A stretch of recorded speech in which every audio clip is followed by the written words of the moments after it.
안녕하세요. 자, 이번 시간에는 그 월명사의 제망매가라는 글을 한번 배워보도록 하겠습니다. 자, 우리가 고전시가를 배울 때는 뭐가 굉장히 중요하죠? 갈래가 매우 중요합니다. 갈래. 자, 그렇죠? 자, 그 중에서 제망매가의 갈래는 19체 향가인데, 자, 19체 향가입니다. 자, 그래서 우리가 뭐의 특징을 분명하게 알아야 되냐면 향가의 특징을 분명하게 알아야 될 필요가 있다는 거 우리 주의하고 들어봐야 됩니다. 자, 향가라는 건 기본적으로 어느 시대 노래죠? 신라시대의 노래입니다. 자, 신라시대 주 작가층은 누구였을까요? 주로 지배층이 지어 불렀던 노래가 향가인데, 이때 말하는 지배층이라는 것은 승려나 화랑과 같은 사람들이었다라는 걸 아셔야 됩니다. 자, 이 지배층이라는 게 뭐 때문에 또 중요하냐면 이 글의 표기 수단 때문에 중요합니다. 자, 선생님 표기 수단이라고 적었어요. 중요합니다. 자, 이 글의 표기 수단, 향가의 표기 수단은 향찰인데, 자, 향찰이라는 것 자체가 무엇을 의미하냐면 한자를 빌려서 우리말 소리를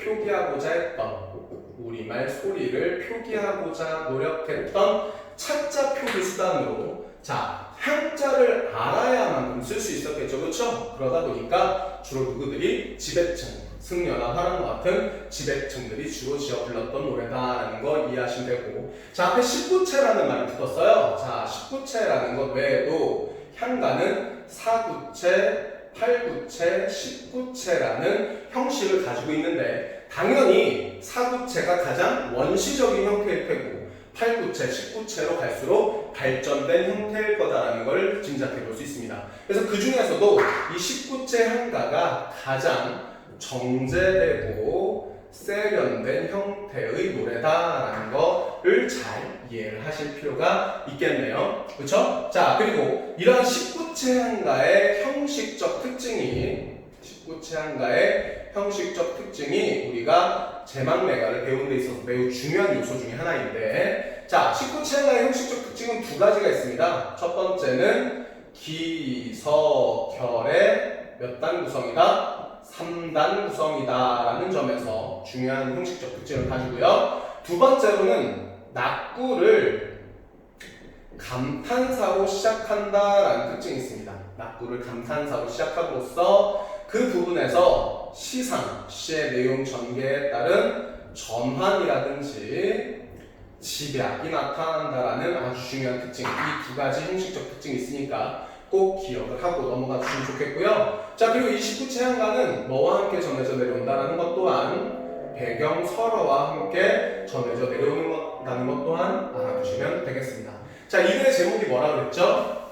제망매가라고 한다고 했어요. 제망매가. 자, 먼저 제목의 의미를 한번 살펴보겠습니다. 이 향가는요, 제목의 의미를 제대로 이해하면 글의 전체 내용도 이해할 수 있다는 특징이 있는데, 자, 제가 무슨 뜻이냐면 제사 지내다라는 뜻이거든요. 그래서 어떤 성격의 노래일까요?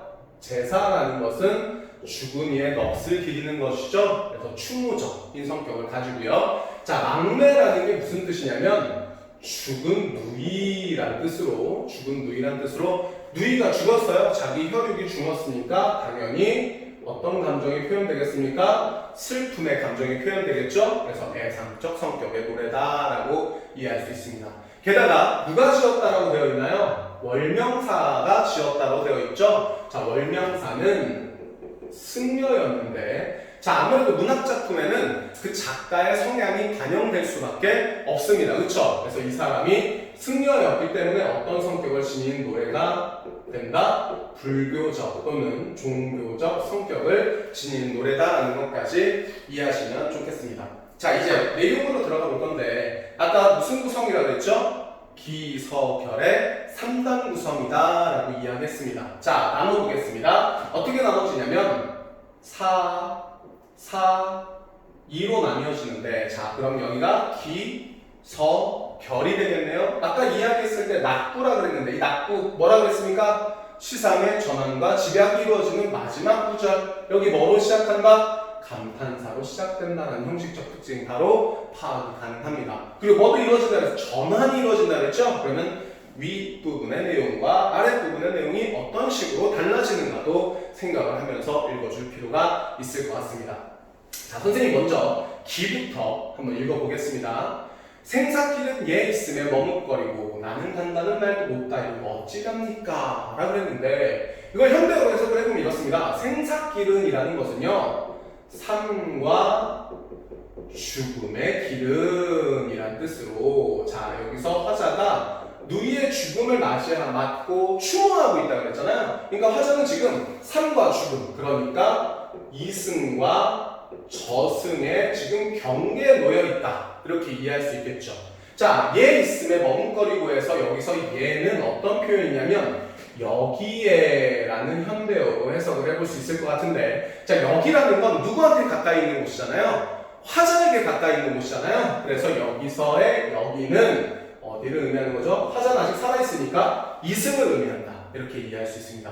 자 머뭇거리고 라고 그랬어요. 자 삶과 죽음의 경계에서 나는 이승에 있으면서 머뭇거리고 라는 화자의 행위가 나타나는데 그럼 이 행위는 어떤 의미를 가지느냐 인간이라는 존재는 누구나 죽음을 뭐 할 수밖에 없죠. 두려워할 수밖에 없죠. 그렇기 때문에 머뭇거리고에서는 죽음에 대한 화자의 두려움의 감정이 뭐를 통해서 행위를 통해서 나타나고 있다고 얘기할 수 있을 것 같습니다. 자, 나는 간다는 말도 못다. 어찌 갑니까? 이게 무슨 말일까요? 나는 간다. 간다? 여기서 나는 간다는 어디로 간다라기보다 죽는다라는 의미로 해석할 수 있을 것 같은데 그럼 여기서 나라는 건 화자라기보다는 죽은 누이라고 보는 편이 맞을 것 같고요. 나는 간다라는 말은 죽으면서 남기는 말인 유언이라고 볼 수 있을 것 같아요. 그런데 못다 이루고 어찌 갑니까? 라는 건 결국 뭐도 남기지 못한 채 유언도 남기지 못한 채라는 의미로 해석할 수 있겠네요. 아 어떻게 죽었구나. 누이는 유언조차도 남기지 못하고 갑작스럽게 죽게 되었구나 라는 걸 알 수 있고 못다 이루고 어찌 갑니까?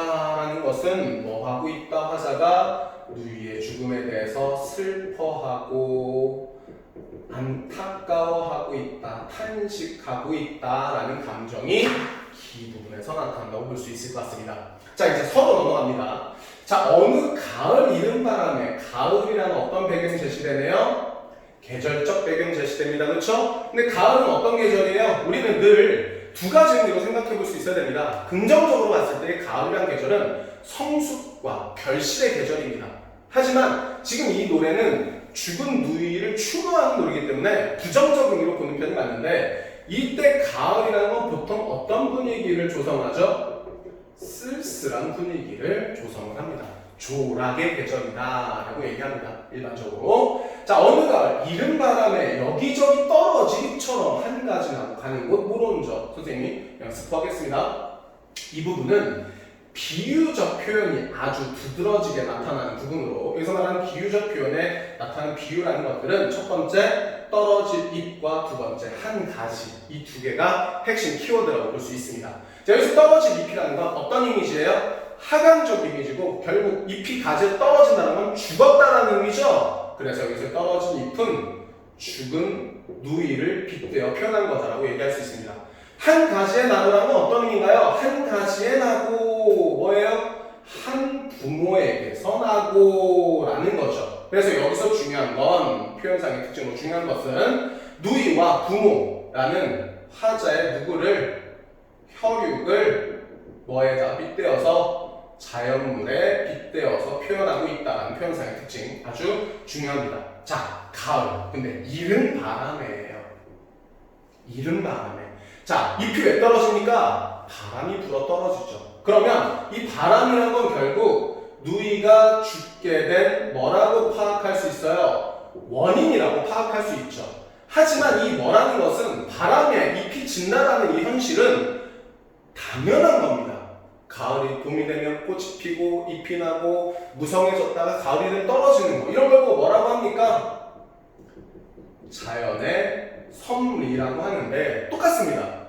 인간이 태어나면 뭐 하게 되는 것도 죽게 되는 것도 당연한 자연의 섭리 숙명과도 같은 것이죠. 그래서 여기서 바람이라는 말을 통해서는 뭘 의미할 수 있느냐? 누이가 죽게 된 원인으로 잎이 떨어지는 것은 자연의 섭리인 것처럼 인간이 죽게 되는 것도 숙명과도 같은 것이다. 그런데 안타까운 건 이 부분이죠. 일은이에요.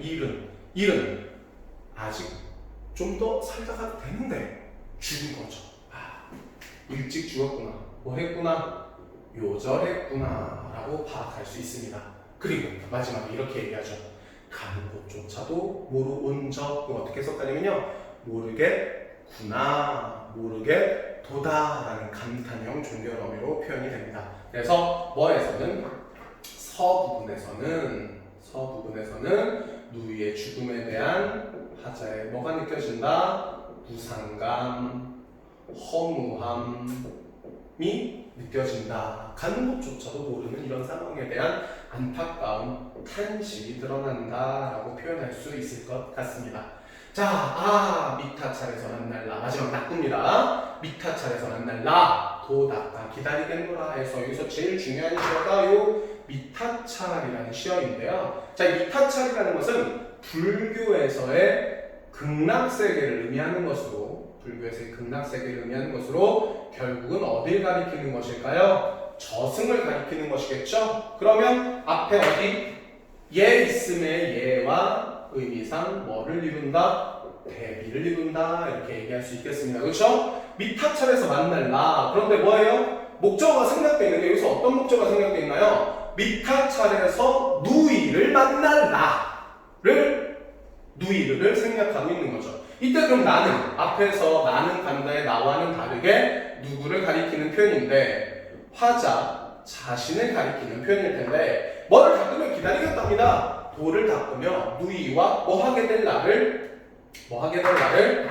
재회하게 될 나를, 다시 만나게 될 나를 뭐하겠다? 기다리겠다라고 재회에 대해 뭐하고 있는? 기원하고 있는 부분인데, 자, 문제는 재회에 대해 기원하는데 그렇게 될지도 모르고 그럴 수도 있다라고 생각하는 게 아니라 만날라라고 재회에 대해서 뭐를 표현하고 있어요? 확신을 표현하고 있죠. 자, 그럼 이런 확신이 나타난 이유는 무엇일까라고 이야기했을 때 도닦아 기다리는구나, 그리고 미타찰이라는 불교적 극락세계, 그리고 작가가 승려였다는 점, 이 부분이 아주 중요하게 보여가 됩니다. 자, 뭐로 인해서? 화자는 승려예요. 그래서 뭐가 있습니다? 종교적 믿음이 있습니다. 종교적 믿음. 그렇기 때문에 내가 죽으면 당연히 저승으로 가게 될 테고, 그럼 분명히 다시 만나게 되지 않겠어? 라고 뭐 하는 거죠? 확신을 하고 있는 거죠. 이해됩니까? 무슨 말인지? 자, 이처럼 아까 무슨 사상이 나타날 거라고 얘기했어요? 불교적, 종교적 사상이 나타날 거라고 이야기했는데, 여기서는 불교의 무슨 사상? 윤회 사상, 또는 지금 이승에서 살다가 죽으면 저승으로 간다 라는 어떤 사상? 내세 사상이라는 것이 이 작품에 반영되어 있다라고 이야기할 수 있을 것 같습니다. 자, 아까 형식적 특징으로 뭐라고 했냐면 낙구는 시상이 지각되는 마지막 구절로 감탄사로 시작함으로써 시상의 전환과 집약이 이루어진다고 했잖아요. 자, 이렇게 볼 수 있습니다. 앞부분 기서에서 누이의 죽음에 대한 안타까움과 슬픔을 노래했죠. 그게 여기 집약되고요. 그런데 이제는 재회에 대해서 확신하고 종교적 믿음을 통해서 재회에 대해 확신하는 긍정적인 내용으로 시상이 뭐 되기도 한다? 전환되기도 한다는 거. 이거를 정확하게 이해하실 필요가 있습니다. 자, 그리고 이 형식적 특징이 왜 또 중요하냐면, 우리가 배워야 될 것 중에 하나가 문학적 전통의 계승이라는 것이 있는데요. 문학적 전통의 계승이라는 것이 우리가 학습해야 될 중요 요소 중에 하나인데, 자, 문학적 전통이라는 건 크게 두 가지 측면에서 살펴볼 수 있습니다. 우리가 문학 작품을 감상할 때는 내용적인 측면과 형식적인 측면을 같이 볼 수 있어야 되는데, 지금 이 기서결의 상당 구성과 낙구의 감탄사에 시상이 전환되고 집약된다는 이 형식적 특징은 일단 시조로 계승이 됩니다. 자, 이 어느 시대 노래죠? 신라시대 노래입니다. 시조는 어느 시대 노래죠? 조선시대 노래입니다. 자, 그래서 신라시대 향가의 형식적 특징이 조선시대 시조로 계승된다. 왜요? 초장, 중장, 종장의 3장 구성이거든요, 시조도. 그리고 종장의 첫 음보를 3음절로 고정해서 뭐합니까? 시상을 집약합니다.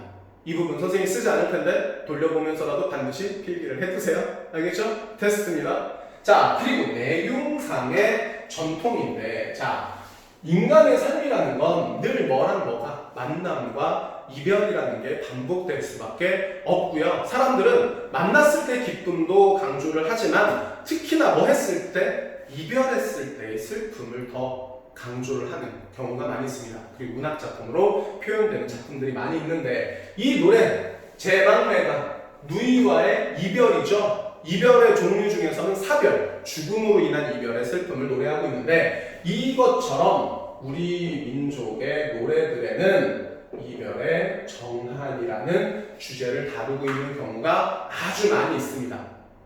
선생님이 쭉 나열해 볼 수도 있지만 지금은 시간상 넘어가고요. 이별의 정한이라는 주요 정서가 제막매가에서도 나타나고 이전에도 불려졌고 이후로도 불려지면서 문학적 전통으로서 계승되고 있다는 것까지 이해하시면 우리 제막매가라는 이 19채향가 작품을 제대로 이해한 거라고 할 수 있겠습니다.